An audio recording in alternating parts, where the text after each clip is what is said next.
Nagaan keenya bakka jirtanitti isin akka qabu ashama akkam jirtu kabajamtoota daawwattoota keenya qophii Oro Saayitek OBN fi walta'iinsa abbaa taayitaa saayinsii fi teekinooloojii waliin ta'uun isin biraan geenyuu eegallee jirra. Qophii keenyaan dhimma teekinooloojii fi wabii nyaataa irratti xiyyeeffannee jirra. Haga xumura sagantaa keenyaatti nu waliin tura.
Nyaanni fedhii dhalli namaa uumamaan yeroodhaa yerootti dirqama argachuu qabu keessaa tokkodha. Ta'us fedhii bu'uuraa kana qixa sirrii ta'een guutuun namoota biratti baay'ee ulfaataadha.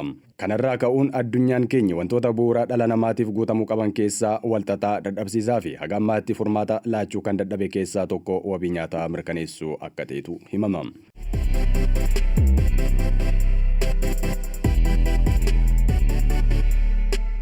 Maalummaa wabii nyaataa irratti yeroodhaa gara yerootti dhaabbileen garaagaraatiin hiikaan itti kennamaa turedha. Yaadrimeen wabii nyaataa yeroo jalqabaatiif kan eegale walgahii Hot Spring bara 1943 mata duree nyaataa fi qonna irratti ture. Walgahii seena qabeessi kun biyyoota 44 kan hirmaachise yommuu ta'u, yaada dhiyeessii nyaata gahaa fayyummaa isaa eeggatee fi itti fufiinsa qabu hundumaaf jedhuun gara waltajjii idil addunyaattis dhiyeesseera.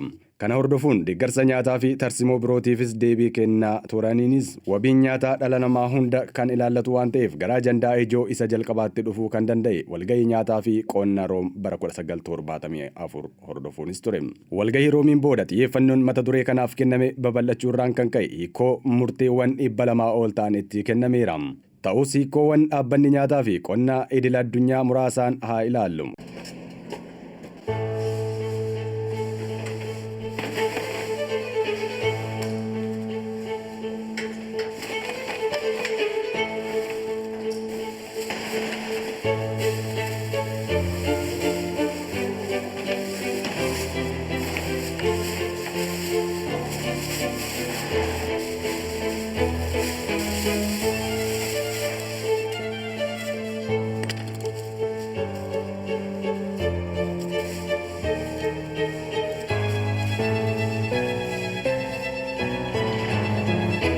Wabii nyaataa mirkanaa'e kan jedhamu dhalli namaa hundi yeroo barbaadetti akkaataa soorannaa fi filannoo guutuu qabuun fayyummaan isaa kan eegamee fi nyaata madaalamaa argachuun qaamaan hawaasummaa fi waliin gahiinsa dinagdee argachuu akka ta'e dhaabbatichi walgahii bara 1966 mata duree marii nyaataa addunyaa jedhu irratti beeksisees ture.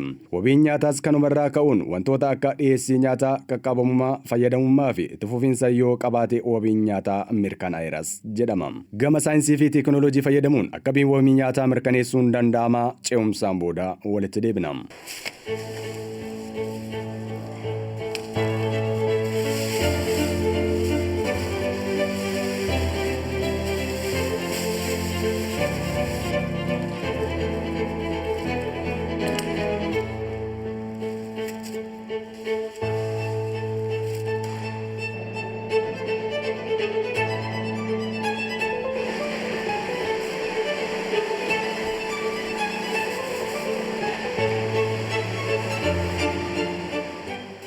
Saayinsii fi teekinooloojiin jireenya dhala namaa bara durii irraa eegalee salphisaa fi har'i kaleessa irra fooyyee akka qabaatu kan buruufis abdii kan kennudha.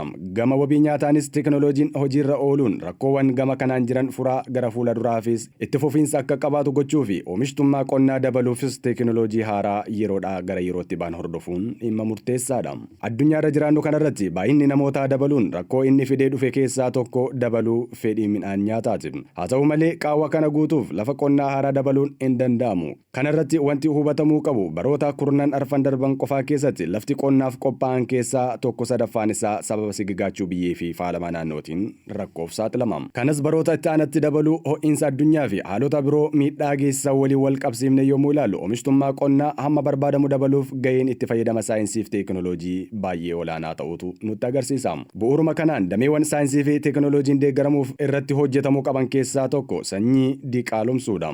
Sanyii midhaanii fooyyessuun dagaaginni biqiltuu akka dabaluuf oomisha fooyya'aa yookiin gogiinsi ilbiisonni wantoonni miidhaa hamaa irraan geessanii fi dhukkuboota akka damdamatan xiyyeeffannoo keessa galchuun hojjetamuu qaba.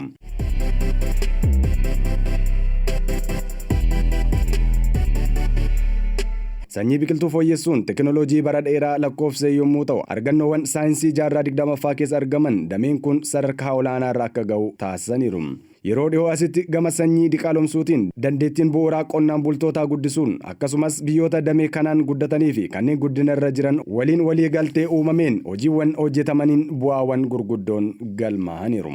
Itoophiyaa keessatti oomisha boqqolloo guddisuudhaan lammiiwwan miiliyoona 4 siqaniif wabii nyaataa mirkaneessuuf oomishtummaa dhiyeessii nyaataa fooyyessuuf hojiin hojjetame akka fakkeenyaattis ni eerama. Itoophiyaan alattis biyyoonni biroo tooftaawwan bu'uura sanyii diqaalomsuu ce'umsa teekinooloojii biroo waliin dabalamuun rakkoowwan faalama naannoo fi qilleensaatiif furmaata kennuu irratti argamu.